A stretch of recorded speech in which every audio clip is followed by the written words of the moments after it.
পক্ষ থেকে আমাকে ইনসাফ দেওয়া। তাহলে বোঝা গেল আল্লাহ তাআলার সাথে ইনসাফ করার বিষয় আছে। আল্লাহ তাআলার যাবতীয় হুকুম আহকাম মেনে নেওয়াটাই আল্লাহ তাআলার সাথে ইনসাফ করা। দ্বিতীয় ইনসাফ আদল বিল নফস, আমি আমার নফসের সাথে, আমি আমার নিজের সাথে ইনসাফ করব। এটা আবার কিভাবে হয়? আমি নিজের সাথে ইনসাফ করব। একাধিক সাইড হতে পারে। একটা সাইড যেমন মাথা থেকে পায়ের তলা পর্যন্ত আমার যে দেহটা আছে, শরীরটা আছে, এই শরীরের প্রতি আমি যত্নশীল হব। ওয়ালি জাসাদিকা আলাইকা হাক্কুন, হাদিসে আসছে তোমার শরীরের তোমার উপর অধিকার আছে, হক আছে।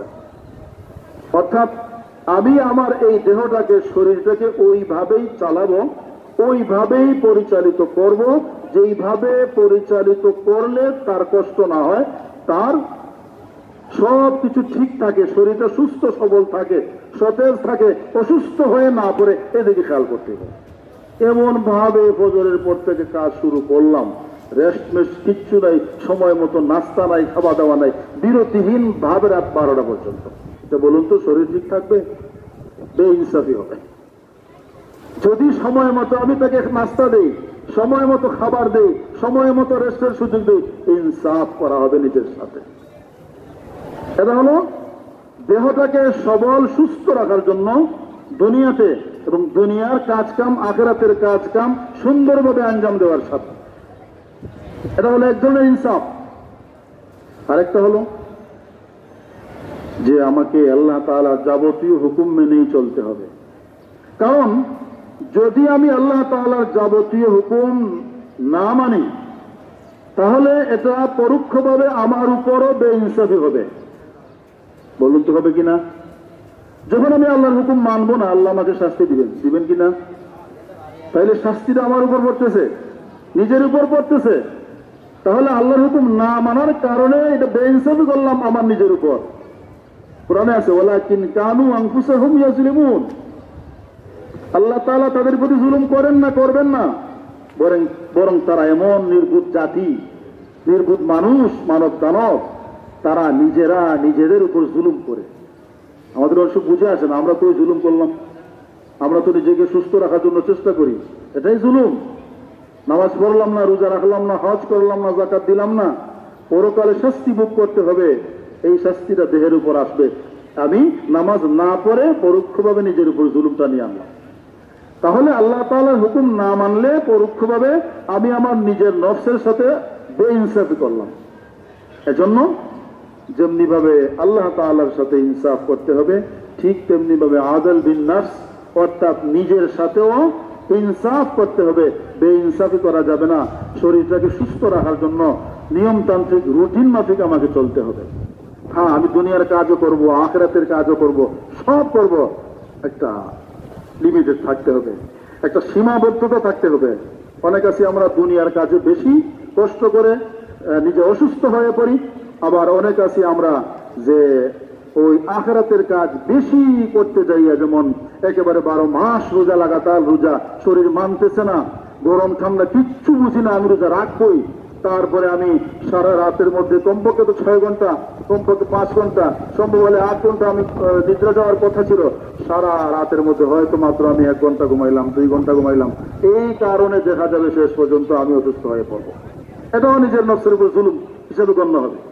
এজন্য শরীরের দিকে খেয়াল রাখতে হবে, শরীরটা যেন অসুস্থ হয়ে না পড়ে দুনিয়াতে, এবং আখিরাতেও যেন ওই অসুস্থতার সম্মুখীন না হয়, ওই আযাবের সম্মুখীন না হয়। এরকম ভাবে আমাকে আমার জীবন পরিচালনা করতে হবে, দুনিয়ার দিক বিবেচনা করেও, আখিরাতের দিক বিবেচনা করেও। 3 নম্বর আদল তথা ইনসাফ হচ্ছে আদল বিল খালায়েক, মাখলুকের সাথে, সৃষ্ট জীবের সাথে আমাকে ইনসাফ করতে হবে।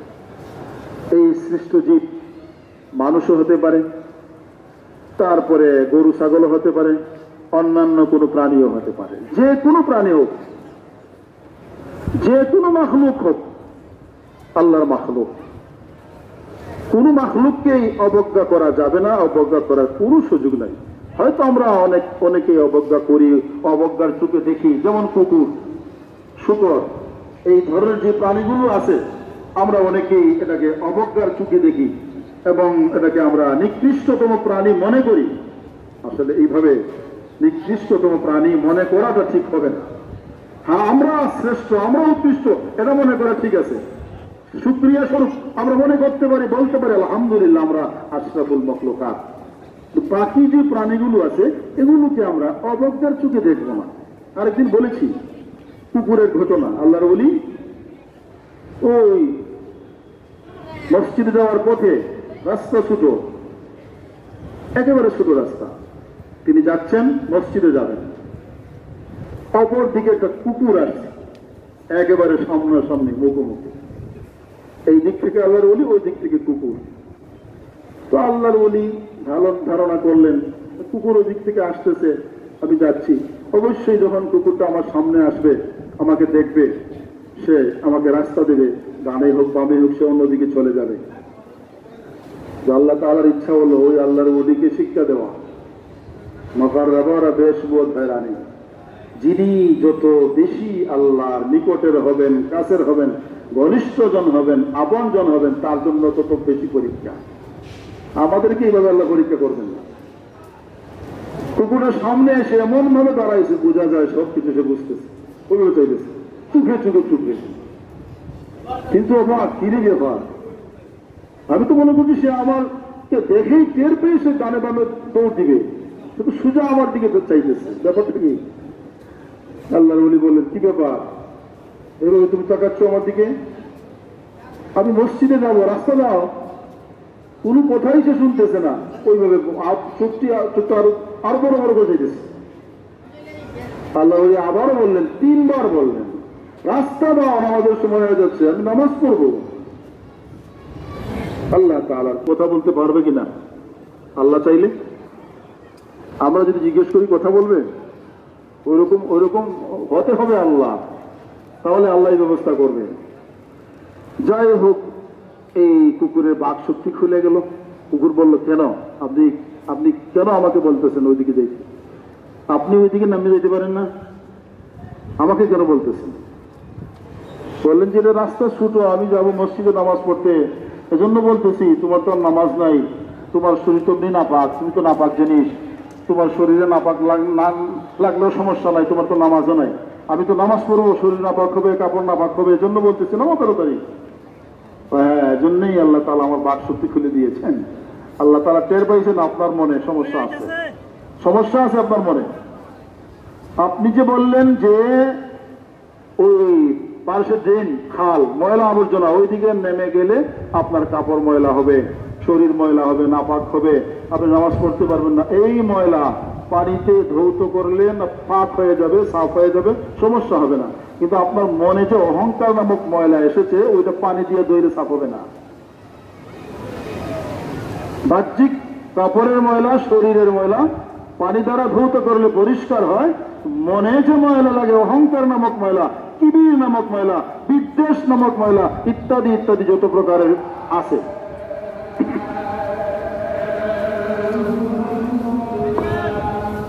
হলো যে কোনো অবস্থাতেই মনে এই অহংকার আনা যাবে না যে আমি সবচেয়ে শ্রেষ্ঠ।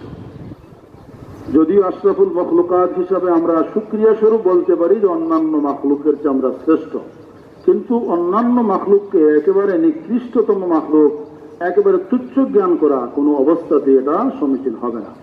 তাহলে আদলের 3 নম্বর প্রকার হলো যে আমরা সৃষ্ট জীবের সাথে ভালো আচরণ করব, তাদের সাথে আমরা ইনসাফ প্রতিষ্ঠা করব। তো সাধারণ স্বাভাবিক অন্যান্য মাখলুকের প্রতি, সৃষ্ট জীবের প্রতি যেখানে নির্দেশ ইনসাফ প্রতিষ্ঠা করা, সেখানে মানুষের প্রতি ইনসাফ প্রতিষ্ঠা করা তো অবশ্যই জরুরি। এখন মানুষের মধ্যে আমরা বিভিন্ন ধর্মের মানুষ, এখন আমরা কি শুধু মুসলমান যারা তাদের সাথেই ইনসাফের আচরণ করব, না অমুসলিমদের সাথেও?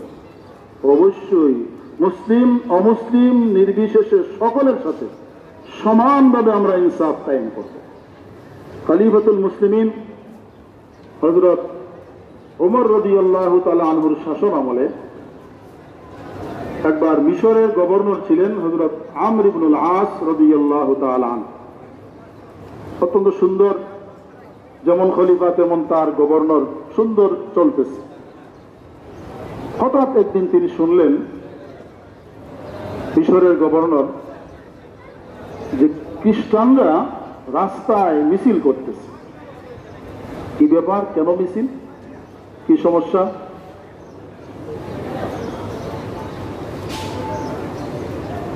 তারা মিছিল করে এসে দাবি জানালো, অভিযোগ করলো যে আমরা একটা অভিযোগ নিয়ে এসেছি। কি অভিযোগ? অভিযোগ হলো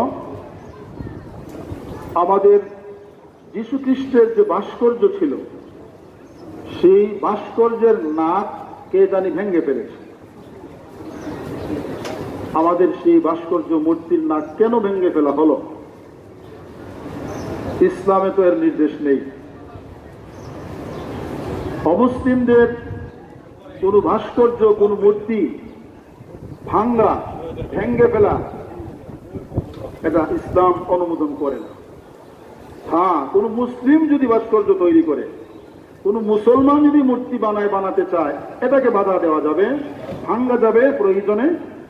কিন্তু কোন অমুসলিম যদি কোনো ভাস্কর্য তৈরি করে, মূর্তি তৈরি করে, তারা তাদের ইবাদতের জন্য রাখে, অনুমতি আছে, সমস্যা নেই। মুসলিম রাষ্ট্র হলেও, মুসলিম রাষ্ট্রের মধ্যে অমুসলিমরা থাকবে, কোনো সমস্যা নাই। তারা তাদের মতো করে তাদের ধর্ম পালন করবে, সেই সুযোগ, সেই স্বাধীনতা অবশ্যই তাদেরকে দিতে হবে। এখানে হস্তক্ষেপ করা যাবে না। তো আমাদের এই যীশু খ্রিস্টের নাক কেন ভাঙ্গা হলো, আমরা বিচার চাই। তিনি বললেন অবশ্যই, তাদের দরখাস্ত রাখলেন, তাদেরকে সান্ত্বনা দিলেন, অবশ্যই অবশ্যই ইনশাআল্লাহ সুষ্ঠু তদন্ত সাপেক্ষে এর বিচার হবে।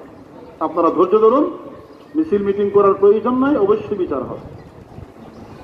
তদন্ত কমিটি গঠন করলেন, খুবই গুরুত্ব সহকারে তাদেরকে দিক নির্দেশনা দিয়ে গোয়েন্দা বাহিনীকে রাস্তায় নামিয়ে দিলেন। যতদূর সম্ভব তাড়াতাড়ি এই দোষীকে গ্রেফতার করা হোক, বিচার হবে। কিন্তু পরিতাপের বিষয়, এই গোয়েন্দা বাহিনী কতভাবে তার গভর্নরের পরামর্শ অনুযায়ী, দিক নির্দেশনা মোতাবেক তারা চেষ্টা তদবির করতেই থাকলো, কিন্তু দোষীকে খুঁজে পাওয়া গেল না। যত সময় যাচ্ছে ওই খ্রিস্টানদের মিছিল মিটিং বাড়তেছে, আবার শুরু হয়ে গেছে। নির্ধারিত একটা সময় পর্যন্ত তারা অপেক্ষমান ছিল, যখন দেখতেছে যে না, বিচার হচ্ছে না, আবারও তারা মিছিল মিটিং শুরু করে দিয়েছে। তিনি আবারও তাদের কাছে গেলেন, বললেন আমার সেই চেষ্টা তো এখনো অব্যাহত, চেষ্টা করে যদি আমি না পারি তোমাদের সাথে বসবো, কি করা যায় এই ব্যাপারে তোমাদের মতামত আমি নেব, অবশ্যই একটু সবর করো। তারা আবারও একটু থামলো, আরো কিছুদিন অপেক্ষা করলো, আবারও মিছিল মিটিং শুরু হয়ে গেল। যাই হোক, শেষ পর্যন্ত তিনি বললেন আচ্ছা এখন বলো তোমরা আমি কি করতে পারি। চেষ্টাতে আমি যে ত্রুটি করছি না, এটা কি সঠিক কিনা? তারা বলে যে এটা সঠিক, আমরা দেখতেছি আপনি চেষ্টা করতেছেন, কিন্তু চেষ্টা করে কেন পাচ্ছেন না? না পাওয়ার কারণে তো আমাদের এই সাথীরা আস্তে আস্তে শুধু ফুসে উঠতেছে, তাদের দুঃখ বাড়তেছে। এখন যেভাবেই হোক আপনাকে তো বিচার করতেই হবে। যাই হোক, শেষ পর্যন্ত তিনি বললেন তাহলে একটি কাজ করো, যে নাকটি ভাঙ্গা হয়েছে স্বর্ণের তৈরি, এই নাক তৈরি করতে ভালো শিল্পী দ্বারা, যারা এই কারুকার্য ভালো করতে পারে, এরকম একজন ভালো শিল্পী দ্বারা স্বর্ণ দিয়ে বা যেরকম দামি পাথর দিয়ে যত টাকা লাগে খরচ করে সেই নাকটাকে প্রতিস্থাপন করে ফেলো, এর খরচ আমি বহন করব। বলুন তো মীমাংসা হয়ে গেছে কিনা? মোটামুটি সুন্দর একটা ফয়সালা আছে, কিন্তু তারা বলে যে না, হবে না, সেটা আমরা মানি না। এরকম আমাদের আগের ওই মূর্তির মধ্যে, ভাস্কর্যের মধ্যে যে এরকম না ছিল ওইরকম কিন্তু আর হবে না, যতই আপনি প্রতিস্থাপন করেন, আমরা ওটা মানি না। কি বলেন, কি আশ্চর্য ব্যাপার, আমি কি করব? ঠিক আছে, তাহলে পুরা মূর্তিটাই ভেঙে ফেলো, সম্পূর্ণরূপে পুরা মূর্তি আবারও তোমাদের মন মতো, ইচ্ছা মতো যত টাকা লাগে খরচ করে তৈরি করো, আমি দিয়ে দেব। এতেও তারা রাজি হলো না। তাহলে কি করা যাবে? নাউযুবিল্লাহ মিন যালিক, এমন একটা প্রস্তাব দিল, বলল যে তোমাদের প্রিয় নবী মুহাম্মদুর রাসূলুল্লাহ সাল্লাল্লাহু আলাইহি ওয়াসাল্লামের আকৃতি দিয়ে একটা মূর্তি তৈরি করে দাও, আর আমরা আমাদের হাত দিয়ে সেই মূর্তির নাক ভেঙে ফেলব। আমরা এইভাবে প্রতিশোধ দিতে চাই। নাউযুবিল্লাহ মিন যালিক। আমর ইবনুল আস রাদিয়াল্লাহু তাআলা আনহু বললেন, দেখো তোমরা আমার উদারতাকে দুর্বলতা মনে করেছ। এখন কিন্তু সহ্যের বাঁধ ভেঙে ফেলেছে তোমরা এই কথা বলে। আরেকবার যদি এই শব্দটি উচ্চারণ করো মাত্র, আর কেউ লাগবে না, আমি একাই তোমাদের জন্য যুদ্ধ শুরু করে দেব।